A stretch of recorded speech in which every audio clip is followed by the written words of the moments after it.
ইতিমধ্যেই বিসিসিআই অর্থাৎ ভারতীয় ক্রিকেট বোর্ডের একটি সূত্র নিশ্চিত করেছে যে কারোর খেয়াল খুশিতে বিশ্বকাপের ম্যাচ সরানো যায় না।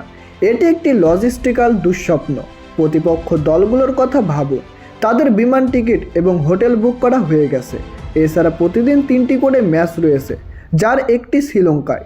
ব্রডকাস্ট কোটের বিষয়গুলো রয়েছে, তাই এটি বলা যতটা সহজ করা ততটা সহজ নয়। হ্যাঁ দর্শক, বাংলাদেশের ভেন্যু চেঞ্জ করার ক্ষেত্রে ঠিক এমনটাই দাবি করেছে বিসিসিআই এর একটি সূত্র, যেখানে মুস্তাফিজুর রহমানকে নিরাপত্তার শঙ্কার কারণে তারা আইপিএলে খেলতে দিচ্ছে না। ভারতীয় ক্রিকেট বোর্ডের নির্দেশে ইতিপূর্বেই মুস্তাফিজুর রহমানকে সেরে দিয়েছে কলকাতা নাইট রাইডার্স, কারণ মুস্তাফিজুর রহমানের নিরাপত্তা নিশ্চিত করতে পারছে না ভারত।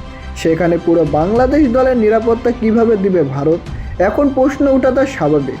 আর যখন প্রশ্ন উঠেছে তখন তাদের বিবৃতি হচ্ছে এই কারোর খেয়াল খুশি মতো বিশ্বকাপের ম্যাচ সরানো বা ভেন্যু পরিবর্তন করা যায় না। যদি সেটাই না হবে তাহলে তাদের খেয়াল খুশি মতো চললে তো আর হবে না। তো প্রিয় দর্শক, এ ব্যাপারে আপনাদের মতামত জানিয়ে দেন আমাদের কমেন্ট বক্সে।